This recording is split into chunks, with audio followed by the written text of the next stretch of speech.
ألا بذكر الله تطمئن القلوب. أعوذ بالله من الشيطان الرجيم. بسم الله الرحمن الرحيم. قد أفلح من زكاها وقد خاب من دساها. وقال الله تبارك وتعالى إن النفس لأمارة بالسوء. صدق الله العلي العظيم. وقال النبي صلى الله عليه وسلم المجاهد من جاهد نفسه او كما قال علیہ الصلوۃ والسلام. بزرگان محترم اور عزیز طلباء، اللہ رب العزت نے جب حضرت آدم علیہ السلام کا پتلا تیار کیا تو اس عجیب و غریب خلقت کو دیکھنے اور زیارت کرنے کا حکم فرشتوں کو دیا.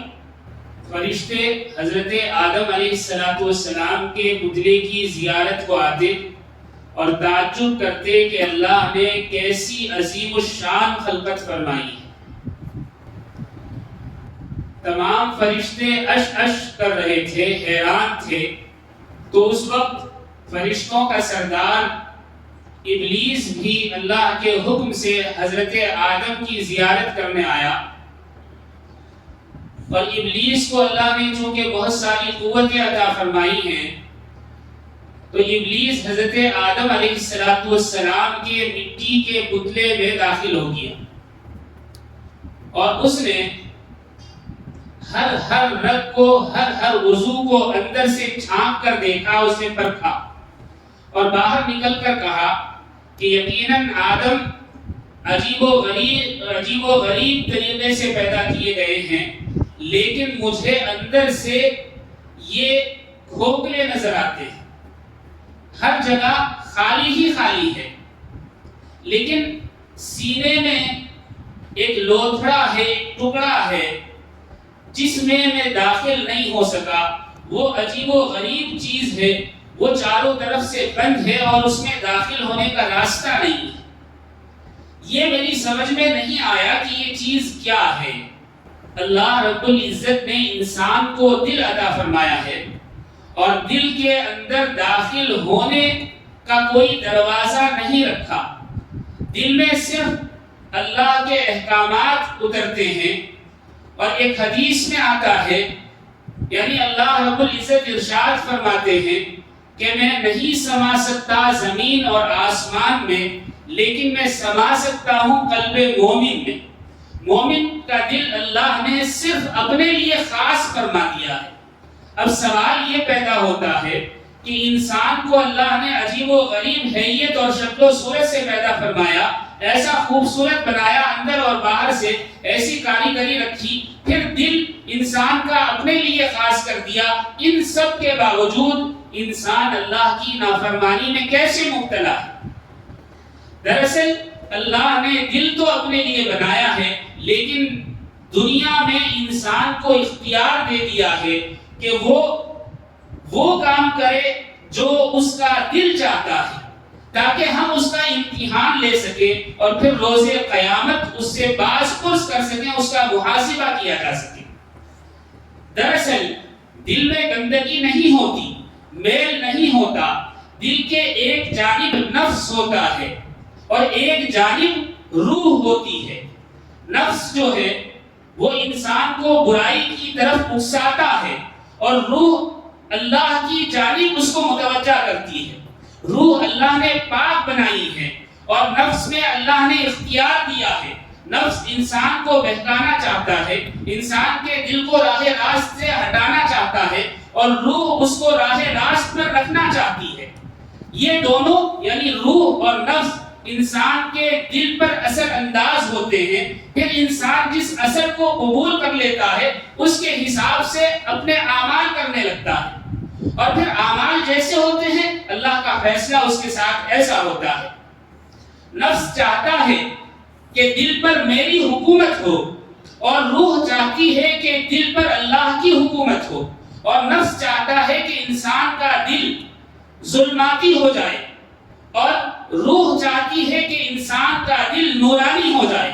مطلب یہ کہ نفس اور روح میں کھچاؤ اور تناؤ اور جنگ ہوتی ہے اور دل کو لے کر جنگ ہوتی ہے اور دل پر یہ اثر انداز ہوتے ہیں جس کا اثر انسان قبول کر لیتا ہے. دل اسی جانب متوجہ ہو جاتا ہے اور جب دل اس جانب متوجہ ہو جاتا ہے تو افعال اور اقوال اسی طرح صادر ہونے لگتے ہیں. پھر وہ یا تو اچھا انسان ہوتا ہے یا برا انسان ہوتا ہے, یا تو اللہ کا نافرمان ہوتا ہے یا اللہ کا فرمانبردار ہوتا ہے, یا اللہ کا عبادت گزار ہوتا ہے یا شیطان کی بات ماننے والا ہوتا ہے. یہ جو اثر ہوتا ہے, اس اثر کو ہمارے یہاں موٹے لفظوں میں کہا جاتا ہے ضمیر. یہ جو احساس دل میں پیدا ہوتا ہے یہ ضمیر کی آواز ہے. اگر نفس کا دخل زیادہ ہو جائے تو انسان برائی کی جانب متوجہ ہو جاتا ہے, تو کہتے ہیں انسان کا دل مر گیا, یعنی دل زندہ نہیں ہے, ضمیر مردہ ہو گیا ہے. اور اگر روح کا اثر غالب آ جائے اور انسان نیکی کی طرف متوجہ ہو جائے تو انسان کا دل زندہ ہوتا ہے اور یہ کہا جاتا ہے کہ اس کا ضمیر زندہ ہے. اس میں غیرت ہوتی ہے, حمیت ہوتی ہے, خودداری ہوتی ہے, ایمان ہوتا ہے. اور اگر ضمیر مردہ ہو جائے تو شیطانیت ہوتی ہے, وسوسے ہوتے ہیں, اور پھر بے غیرتی ہوتی ہے, فحاشیت ہوتی ہے, بے شرمی ہوتی ہے, اللہ اور اللہ کے رسول کی نافرمانی ہوتی ہے. یہ ساری چیزیں ہیں. اسی کو اللہ رب العزت نے اور نبی کریم علیہ السلام کی تعلیمات میں بتایا گیا کہ نفس کو قابو کیا جانا چاہیے. اس لیے کہ نفس کو قابو کیا جائے, نفس کو دبایا جائے, اس کو ابھرنے نہ دیا جائے تو پھر انسان کے لیے اللہ کی اطاعت اور فرمانبرداری آسان ہو جاتی ہے. قرآن کریم نے اسی کو بیان فرمایا ہے, ان النفس لامارۃ بالسوء, نفس تو برائی کا خوب حکم دینے والا ہے, اس کی جانب توجہ نہیں دینی چاہیے. حضرت لقمان علیہ السلام کو کون نہیں جانتا, آپ کے اقوال اور آپ کے حکیمانہ باتیں سب سنتے ہیں اور جانتے ہیں. آپ ابتدائی زندگی میں کسی کے غلام تھے, حضرت لقمان حکیم کسی کے غلام تھے. ایک دن مالک کے پاس مہمان آئے تو مالک نے حضرت لقمان کو بلایا اور کہا کہ دیکھو میرے فلاں مہمان آنے والے ہیں, ان کی خاطر مدارات میں بہت اچھے طریقے سے کرنا چاہتا ہوں, آپ ایسا کریں کہ بکری ذبح کریں اور بکری میں جو سب سے اچھی چیز ہو وہ پکا کر لے کر آئیں. حضرت لقمان حکیم گئے, ایک اچھی سی بکری دیکھی, اسے ذبح کیا, گوشت صاف کیا, اور جب دسترخوان لگا تو مالک نے دیکھا کہ دسترخوان پر سوائے زبان اور دل کے کوئی تیسری چیز نہیں ہے. تو مالک نے کہا کہ یہ کیا ماجرا ہے؟ کہا کہ بکری کے اندر سب سے اچھی چیز آپ نے جو کہا تھا وہ یہی ہے. مالک نے کہا کہ اچھا ٹھیک ہے. جب دوسرا وقت ہوا تو مالک نے پھر حضرت لقمان کو بلایا اور کہا کہ اب دوبارہ ایک اور بکری ذبح کرو اور اس میں جو سب سے بری چیز ہو وہ پکا کر لے کر آؤ. حضرت لقمان حکیم نے ایک اور بکری اٹھائی, اس کو ذبح کیا اور پھر دل اور زبان پکا کر لے کر آ گئے. تو مالک نے کہا بڑی عجیب بات ہے, پہلے بھی دل اور زبان لا کر آپ نے رکھی اور بتایا کہ سب سے اچھی چیز یہ ہے, اور آج بھی زبان اور دل پکا کر لا کر رکھا اور کہا کہ یہ سب سے بری چیز ہے, اس میں کیا مسئلہ ہے, ایسا کون سا راز ہے؟ حضرت لقمان حکیم نے کہا کہ بات دراصل یہ ہے, جب انسان کا دل اور زبان اچھی ہوتی ہے تو سارا جسم اچھا ہوتا ہے, اور جب انسان کا دل اور زبان خراب ہو جائے تو پھر سارے اعضاء خراب ہو جاتے ہیں. معلوم یہ ہوا کہ دل خراب ہوتا ہے تو جسم خراب ہو جاتا ہے, روح خراب ہو جاتی ہے, اعمال خراب ہو جاتے ہیں اور پھر نتیجہ بھی خراب ہو جاتا ہے. اسی لیے اللہ نے حکم فرمایا کہ دل کو قابو کیا جائے, دل کو قابو کیا جائے. اور جب دل قابو میں آ جاتا ہے تو لمحہ لمحہ انسان فکر میں رہتا ہے کہ کہیں اللہ کی نافرمانی نہ ہو جائے, اور دنیا جہاں کو وہ صرف اللہ کی فرمانبرداری اور اللہ کی مرضی پر نشانت کر دیتا ہے, لٹا دیتا ہے. سعودی عرب میں چند سال پہلے ایک نکاح ہوا, 8 دن نہیں گزرے کہ دلہن نے مقدمہ دائر کر دیا کہ میں اپنے شوہر سے طلاق لینا چاہتی ہوں, خلا چاہتی ہوں. شوہر طلاق دینے کو تیار نہیں تھا, لیکن مجبوراً عدالت میں حاضر ہوا. عدالت نے کہا کہ جب بیوی طلاق چاہتی ہے تو آپ طلاق دیں. تو بیوی سے وجہ پوچھی کہ آپ طلاق کیوں چاہتی ہیں؟ اس نے کہا کہ میں ہر حالت میں اس سے طلاق چاہتی ہوں، میں اس کے ساتھ رہ نہیں سکتی۔ عدالت نے کہا کہ خلا میں کوئی چیز پیش کی جاتی ہے، آپ کیا دینا چاہتی ہیں؟ کہا کہ میں 50,000 ریال دے سکتی ہوں۔ 50,000 ریال دیے، ہمارے یہاں کے 10-11 لاکھ روپے ہوتے ہیں، اور کہا کہ میں اس کے ساتھ ایک لمحہ نہیں گزار سکتی۔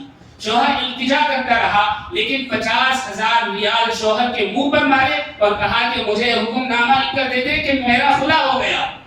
لوگوں نے پوچھا کہ آپ نے خلا کیوں لیا؟ کہا کہ میرا شوہر جو تھا وہ بے نمازی تھا، اور میں نے تاکید کی کہ نماز پڑھو تو اس نے نماز نہیں پڑھی۔ جو اپنے نفس پر قابو نہ پا سکتا ہو، میں اس کے ساتھ زندگی نہیں گزار سکتا۔ جب اصلاح ہو جاتی ہے تو دنیا کی ہر چیز کم ہو جاتی ہے اللہ کے فرمان کے آگے، اور جب اصلاح نہ ہو، نفس پر قابو نہ ہو، تو ہر چیز کا غلبہ ہو جاتا ہے، اللہ کے فرمان کی کوئی اہمیت نہیں ہوتی۔ حضرت حبیب الامت رحمت اللہ علیہ 2003 میں ساؤتھ افریقہ کے دورے پر تھے۔ جب آپ وہاں تشریف لے گئے اور پھر واپس آئے تو بہت سارے آپ نے واقعات سنائے۔ ایک واقعہ بتایا کہ میں جوہانسبرگ میں جمعیت کے مرکز میں بیٹھا ہوا تھا، وہاں ایک باپردہ خاتون آئی اور اس نے کوئی پرچہ دیا، تو ہم نے سمجھا کوئی مسئلہ معلوم کرنے کے لیے آئی ہے، اور بیٹھی ہوئی زاروں قطار رو رہی ہے، اتنی زور سے رو رہی ہے کہ اس کی آواز دوسرے کمرے سے وہاں تک آ رہی تھی جہاں ہم بیٹھے ہوئے تھے۔ ہم سمجھے کہ پتہ نہیں کوئی غم کا مسئلہ ہوگا، کوئی تکلیف پہنچ گئی ہوگی، ہو سکتا ہے شوہر کا انتقال ہو گیا ہو یا کوئی اور معاملہ ہو۔ جب اس عورت کو انہوں نے مسئلہ بتایا اور وہ چلی گئی تو ہم نے جمعیت کے جو صدر تھے جن سے مسئلہ پوچھنے کے لیے وہ آئی تھی، ہم نے پوچھا کہ یہ عورت کیا کہہ رہی تھی، تو انہوں نے کہا کہ یہ ابھی نو مسلم ہے، اس نے ابھی اسلام قبول کیا ہے، اور یہ مہینہ بھر بھی نہیں ہوا اس نے اسلامی تعلیمات کو اپنا لیا اور باپردہ رہنے لگی۔ آج یہ مسئلہ معلوم کرنے کے لیے آئی تھی۔ مسئلہ کیا تھا؟ مسئلہ یہ تھا، اس نے بتایا کہ میں گاڑی میں سوار ہو رہی تھی درمیانے بازار میں، جب میں نے ڈور ایسے کھولا تو یہ آستین میری اوپر چڑھ گئی اور گٹے سے یہاں کلائی تک اتنا حصہ نظر آنے لگا، تو غیر محرم مردوں کی نگاہ اس پر پڑی، تو میں سوال کرنے کے لیے آئی ہوں کیا اللہ رب العزت اس حصے کو جہنم میں جلائیں گے؟ اللہ اکبر۔ میرے بھائیوں، نفس پر اس قدر قابو اور اللہ کی تعلیمات کو اس قدر اختیار کرنا ہم نے نہیں سیکھا، اگرچہ اسلام ہمیں وراثت میں ملا۔ جو نئے مسلمان ہوئے ہیں انہوں نے اپنے نفس پر قابو پا لیا، اور ہم آج بھی اپنے نفس پر قابو نہیں پا سکتے۔ حضرت تمیم داری رضی اللہ تعالی عنہ کے بارے میں آتا ہے، صحابہ کی تو ساری زندگیاں ہی ایسے گزری کہ کبھی نوافل نہیں چھوٹے، فرائض کی تو بات دور کی ہے، نوافل اور سنن کبھی نہیں چھوٹے۔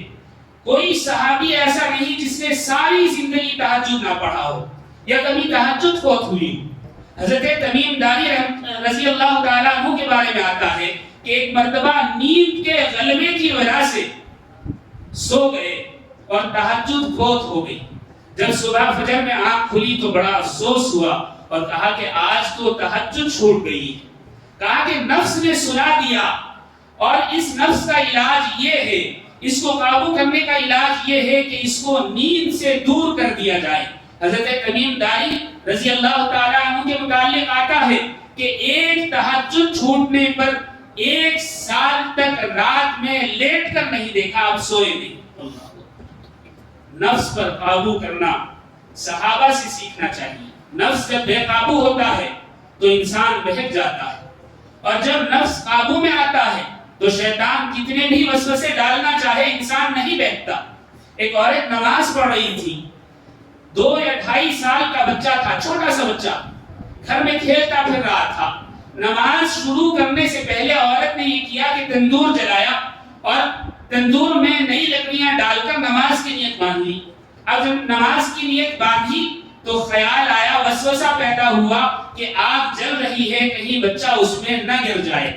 جب یہ وسوسہ آیا تو اس نے اس بات کو دل سے جھٹک دیا اور نماز میں مشغول ہو گئی۔ شیطان آیا اور اس نے کہا کہ تیرا بچہ تندور میں گر جائے گا، نماز بعد میں پڑھ لینا، پہلے اپنے بچے کو کسی محفوظ جگہ بٹھا دے۔ لیکن عورت نماز میں مشغول رہی، شیطان نے اور زور سے بہکانا چاہا، لیکن اس عورت نے اپنے نفس پر، اپنے دل پر قابو رکھا، یہاں تک کہ جب شیطان نے دیکھا کہ کسی طرح بہکتی نہیں ہے تو جان بوجھ کر اس کے بچے کو اٹھا کر تندور میں ڈال دیا۔ لیکن وہ عورت پھر بھی باز نہیں آئی۔ تندور میں ڈالنے کے بعد ابلیس نے کہا کہ دیکھ، اگر بچے کو بچانا چاہتی ہے تو نماز بعد میں پڑھ لینا، ایسے میں تو فرض نماز کی نیت بھی توڑی جا سکتی ہے، بھلا اگر نماز پڑھتے پڑھتے یہ بچہ مر گیا تو بچہ دوبارہ نہیں ملے گا۔ لیکن عورت نے کہا کہ نہیں، مجھے نماز پڑھنی ہے، نیت نہیں توڑی، دل ہی دل میں شیطان کا انکار کرتی رہی، وسوسہ جو آتا رہا اس کو جھٹکتی رہی، یہاں تک کہ شیطان ناکام ہو کر چلا گیا۔ نماز ختم ہونے کے بعد عورت تندور کے پاس گئی تو دیکھا کہ بچہ آگ کے انگاروں سے کھیل رہا ہے اور بالکل صحیح سالم ہے۔ اللہ، اس عورت نے بچے کو نکالا، اس کو صاف کیا تو دیکھا کہ بچے نے ایک انگارہ اٹھا کر اپنے منہ میں رکھ لیا تھا۔ اللہ رب العزت نے اس عورت کے نفس پر قابو پانے کی وجہ سے بچہ بھی لوٹا دیا، اور جو انگارہ بچے نے اپنے منہ میں رکھا تھا اللہ نے اسے یاقوت بنا دیا۔ جب انسان نفس پر قابو پا لیتا ہے تو آخرت میں جو انعام ہوگا وہ تو ہے ہی، دنیا میں اللہ رب العزت نوازنے لگتے ہیں۔ حضرت عبداللہ بن سلام رضی اللہ تعالیٰ عنہ کے بارے میں آتا ہے کہ آپ کمزور ہو گئے، ضعیف ہو گئے، ایسے ضعف کے عالم میں آپ نے اپنے گھر میں کچھ لکڑیوں کی ضرورت تھی، ایک گٹھا بندھا ہوا تھا، وہ اٹھانا چاہا۔ جب آپ نے اٹھانا چاہا تو آپ کے صاحبزادوں نے کہا کہ والد محترم آپ ایسا کیوں کرتے ہیں، گھر میں غلام بھی موجود ہیں، ہم بھی موجود ہیں، آپ ہمیں کہیں، ہم کرنے کو تیار ہیں، قربان جائیے۔ حضرت عبداللہ بن سلام نے فرمایا کہ میرا دل بار بار یہ کہہ رہا تھا کہ اللہ نے تجھے کتنا نوازا ہے کہ تجھے بیٹے بھی دیے ہیں، غلام بھی دیے ہیں، تجھے کسی کام کو کرنے کی ضرورت نہیں ہے، میں اپنے نفس کو آزمانے کے لیے آج یہ لکڑیاں اٹھانا چاہتا تھا کہ دیکھو نفس انکار کرتا ہے یا مطمئن رہتا ہے۔ بڑھاپے کے عالم میں، ضعف کے عالم میں، اور پھر گٹھا اٹھا کر اپنی کمر پر رکھا اور جہاں تک لے جانا تھا لے گئے اور کہا الحمدللہ الحمدللہ میرا نفس قابو میں۔ حضرت بایزید بستامی رحمت اللہ علیہ کے بارے میں آتا ہے کہ آپ جس راستے سے روزانہ جایا کرتے تھے اس راستے پر بادشاہ کا محل پڑتا تھا، اور راستہ کچھ ایسا تھا کہ بادشاہ کا سارا دربار اس راستے پر نظر آتا تھا۔ تو حضرت بایزید بستامی جب اس راستے سے گزرتے تو بادشاہ آپ کی تعظیم میں کھڑا ہو جایا کرتا تھا، چونکہ بڑے بزرگ تھے، بڑے اللہ والے تھے، بڑے عالم تھے، تو بادشاہ اکرام کیا کرتا اور ادب سے کھڑا ہو جایا کرتا۔ بادشاہ کھڑا ہوتا تو سارے درباری بھی کھڑے ہو جایا کرتے، اور جب تک حضرت بایزید بستامی وہاں سے گزر نہیں جاتے بادشاہ تعظیم میں کھڑا رہتا، سارے درباری بھی کھڑے رہتے۔ بہت عرصہ اسی طرح گزر گیا۔ ایک مرتبہ حضرت بایزید بستامی چلے جا رہے تھے، دربار کے سامنے سے گزرے، بادشاہ کھڑا ہوا تو سارے لوگ بھی کھڑے ہو گئے۔ حضرت بایزید بستامی نے دیکھا، پھر کچھ سوچا اور واپس آئے اور رکے۔ سب لوگ یہ سوچ کر متوجہ ہو گئے کہ شاید آج بایزید بستامی کچھ کہنا چاہتے ہیں، لیکن بایزید بستامی نے کیا کیا؟ عجیب و غریب کام کیا، وہ یہ کہ بادشاہ کی جانب زمین پر تھوک دیا، اور تھوک کر جل دیے۔ لوگوں نے برا بھلا کہنا شروع کر دیا، کہا کہ کیسے عجیب و غریب انسان ہیں، ہم تو انہیں بڑا اللہ والا سمجھا کرتے تھے، ہم تو بڑا دیندار سمجھتے تھے، ہم تو انہیں نہایت با اخلاق سمجھا کرتے تھے۔ بادشاہ ان کی تعظیم میں کھڑا ہوتا ہے، لوگ بادشاہ کی وجہ سے ان کی تعظیم کرتے ہیں، اور پھر یہ ایسے ہیں کہ بادشاہ کی جانب تھوک کر چل دیے۔ عجیب معاملہ ہے۔ لوگوں نے برا بھلا کہنا شروع کیا، حضرت بایزید بستامی نے کوئی پرواہ نہیں کی اور وہاں سے چلے گئے۔ لوگوں نے پوچھا کہ حضرت آج تو آپ نے بڑا عجیب کام کیا ہے، بادشاہ آپ کی تعظیم کرتا ہے، اکرام کرتا ہے، آپ نے بادشاہ کی جانب تھوک کر اس کی بے عزتی کر دی۔ کہا کہ نہیں، میں نے بادشاہ کی کوئی بے عزتی نہیں کی، بادشاہ سے مجھے کوئی سروکار نہیں ہے، میں تو بادشاہ کھڑا ہو یا نہ ہو مجھے کوئی فرق نہیں پڑتا، میں تو چلا جاتا ہوں، لیکن مسلسل یہ ہوتا ہے کہ میں جاتا ہوں تو بادشاہ کھڑا ہو جاتا ہے، سارے درباری کھڑے ہو جاتے ہیں۔ تو بہت دنوں سے جب یہ سلسلہ چل رہا تھا، آج میرے نفس میں ایک بات پیدا ہوئی، وہ یہ کہ دیکھو بایزید تمہارے اکرام میں کتنے لوگ کھڑے ہو جاتے ہیں۔ یہ بات پیدا ہوئی تو میں نے اپنے نفس کی اصلاح کے لیے بادشاہ کی جانب تھوک دیا۔ کیوں تھوکا؟ لوگوں نے جب برا بھلا کہا تو میرا نفس بیٹھ گیا اور نفس کہنے لگا کہ بادشاہ جب اکرام کر سکتا ہے تو توہین بھی کر سکتا ہے، لہذا خوش ہونے کی ضرورت نہیں، مجھے بادشاہ سے اس کے درباریوں سے کوئی لینا دینا نہیں ہے۔ ہاں یہ ہے میرا نفس ابھر رہا تھا، میں نے اس کا علاج کر لیا۔ حضرت ابو بکر شبلی رحمت اللہ علیہ شہزادے تھے، بادشاہ کے بیٹے تھے، لیکن دل نے کہا کہ اللہ والوں کی صحبت اختیار کرنی چاہیے۔ حضرت جنید بغدادی رحمت اللہ علیہ کے پاس گئے اور جا کر کہا کہ حضرت آپ مجھے اپنا مرید بنا لیں، مجھے بیعت فرما لیں، میں آپ کی صحبت میں آپ کی شاگردی میں رہنا چاہتا ہوں۔ حضرت جانتے تھے کہ ابو بکر شبلی تو شہزادے ہیں اور یہ ایک فقیر کے پاس کیسے رہ سکتا ہے، اس کا نفس تو محل میں رہ کر مال و دولت میں رہ کر موٹا ہو گیا ہوگا۔ تو حضرت جنید بغدادی رحمت اللہ علیہ نے فرمایا کہ تم ہمارے ساتھ نہیں رہ سکتے۔ ابو بکر شبلی نے کہا کہ حضرت میں ہر حال میں رہوں گا، آپ جو کہیں گے میں وہ کروں گا۔ حضرت نے کہا کہ نہیں، تم نہیں رہ سکتے۔ ابو بکر نے پھر کہا کہ نہیں حضرت، آپ جیسا کہو گے ایسا میں کروں گا۔ پھر تیسری مرتبہ حضرت نے منع کیا تو شبلی نے اپنا وعدہ دہرایا اور کہا کہ جیسا آپ کہیں گے ایسا کروں گا۔ حضرت جنید بغدادی رحمت اللہ علیہ نے فرمایا کہ اچھا ٹھیک ہے، یہ اچھے کپڑے اتار دو، یہ جو اچھے کپڑے تم پہن کر آئے ہو یہ نکال دو اور ہم جو کپڑے دیں وہ پہن لو۔ تو حضرت نے کیا دیا؟ ایک فقیر، ایک مانگنے والے کے کپڑے دیے اور ساتھ میں ایک کٹورا بھی دے دیا اور کہا کہ جہاں جہاں تمہاری عزت ہوتی ہے، جہاں جہاں لوگ تمہیں سلام کرتے ہیں، جہاں جہاں لوگ تمہاری تعظیم میں کھڑے ہو جاتے ہیں، ایسی جگہ جاؤ اور ان لوگوں سے بھیک مانگو۔ حضرت ابو بکر شبلی رحمت اللہ علیہ نے کہا کہ وعدہ کیا ہے ضرور نبھاؤں گا، اور حضرت جنید بغدادی کے کہنے کے مطابق سب جگہ گئے۔ چونکہ شہزادے تھے، شروع میں لوگوں نے تعجب کیا، لیکن شہزادے تھے، چہرے سے جانتے تھے، تو شروع میں لوگوں نے سونا دیا، جواہرات دیے۔ کچھ دنوں کے بعد سونا بند ہو گیا، چاندی دینے لگے، اس کے بعد سکے دینے لگے، اس کے بعد کھانے پینے کی چیزیں دینے لگے، یہاں تک کہ ابو بکر شبلی رحمت اللہ علیہ کو بھیک مانگتے ہوئے 12 سال گزر گئے۔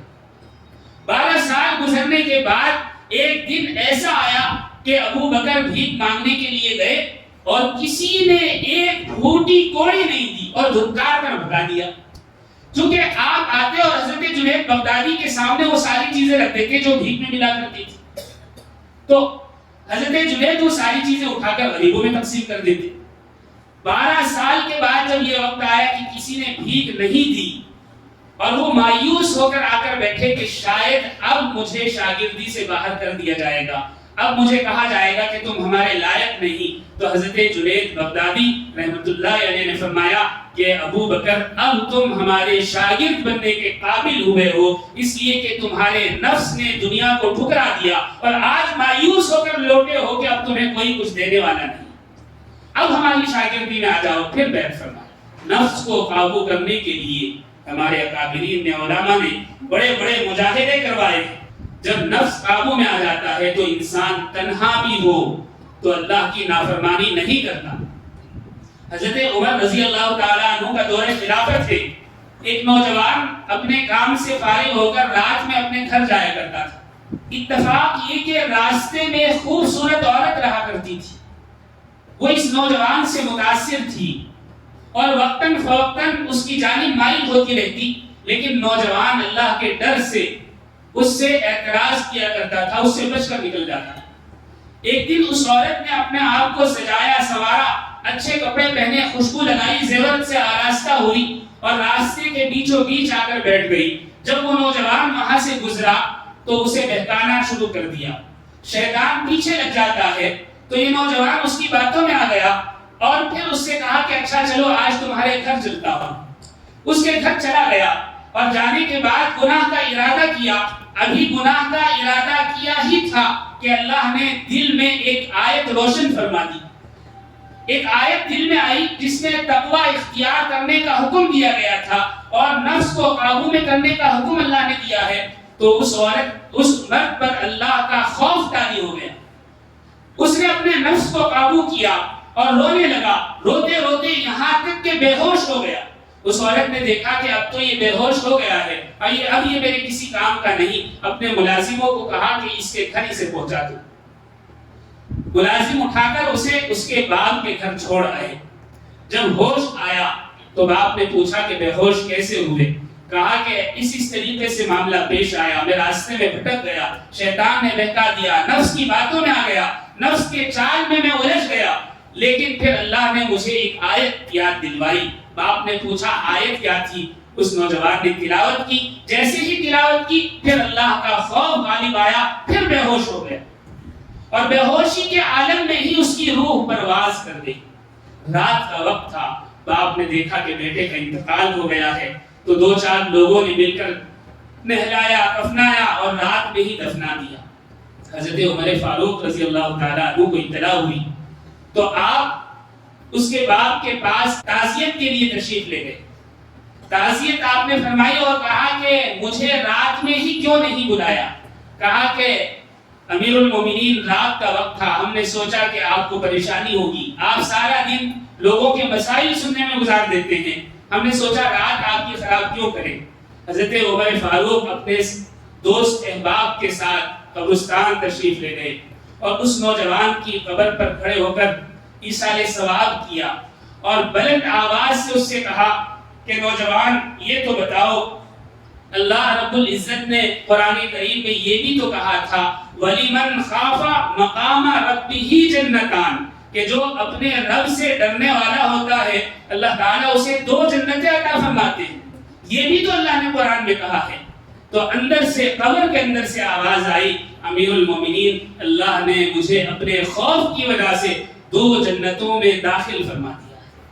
جب نفس پر قابو پاتا ہے تو دنیا بھی کامیاب اور آخرت بھی کامیاب ہو جاتی ہے، آخرت بھی کامیاب ہو جاتی ہے۔ ایک بزرگ گزرے ہیں شاہ ابو الحسن خرقانی رحمۃ اللہ علیہ، بڑے اللہ والے، بڑے عالم۔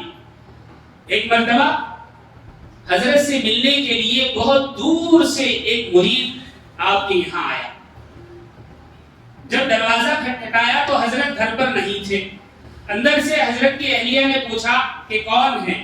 کہا کہ حضرت کا مرید ہوں اور ملاقات کے لیے آیا ہوں۔ کہا کہ کہاں سے آئے ہو؟ بتایا تالیقان سے آیا ہوں۔ تالیقان اور خرقان کے درمیان کئی 100 میل کا فاصلہ۔ تو اندر سے حضرت کی اہلیہ نے برا بھلا کہنا شروع کیا اور کہا کہ شرم نہیں آتی، تالیقان سے خرقان اتنی دور آئے ہو اور اتنی مصیبتیں جھیلی ہیں اور کس آدمی کو ملنے آئے ہو جو کچھ بھی نہیں؟ اور حضرت کو بھی برا بھلا کہا، اس مرید کو بھی برا بھلا کہا۔ حضرت کی بیوی تھوڑی سی مزاج میں الگ تھی، چڑا کرتی تھی، تو یہ مرید نے سوچا کہ یہاں رہنے سے تو کوئی فائدہ نہیں، چلو حضرت کو تلاش کرتے ہیں۔ وہاں سے نکلا، گلی سے باہر آ کر کسی سے پوچھا کہ حضرت ابو الحسن خرقانی کہاں ملیں گے؟ لوگوں نے کہا کہ جنگل گئے ہوئے ہیں، وہاں چلے جاؤ۔ حضرت ابو الحسن خرقانی جنگل میں لکڑیاں چننے کے لیے گئے تھے، تو آپ سے ملاقات ہوئی۔ پوچھا کیسے آنا ہوا؟ کہا کہ حضرت آپ کی ملاقات کے لیے آیا ہوں۔ کہاں سے آئے ہیں؟ کہا کہ بہت دور سے آیا ہوں۔ کہا کہ چلو بھائی چلو گھر چلتے ہیں، آپ کو تو بھوک بھی لگی ہوگی، سفر کے تھکے ہوئے ہیں۔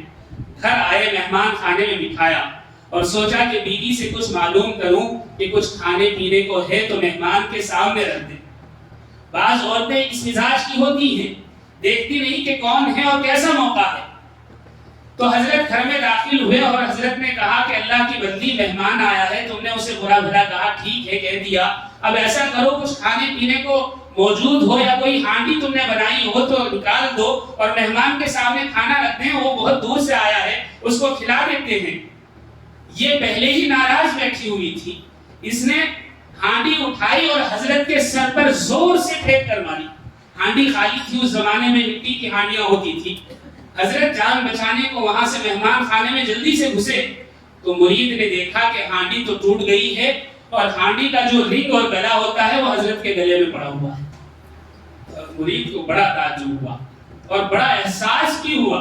اس نے کہا کہ حضرت آپ اتنے بڑے عالم، اتنے بڑے اللہ والے، ساری دنیا آپ کی طرف آتی ہے، آپ نے ایسی عورت کو کیوں رکھا ہوا؟ آپ ایسی عورت کو فارغ کر دیں، کوئی اچھی دیندار عورت آپ کو مل جائے گی۔ قربان جائیے حضرت کے جواب پر۔ حضرت نے کہا کہ بھائی ساری دنیا میرا اکرام کرتی ہے، میرا اعزاز کرتی ہے اور میرے پاس عقیدت اور محبت کے ساتھ آتی ہے، تو میرا نفس موٹا ہو جاتا ہے اور کہتا ہے کہ ساری دنیا تیرا ادب و اکرام کرتی ہے، سلام کرتی ہے اور تیرے آگے جھکتی ہے، تو کتنا بڑا آدمی ہے۔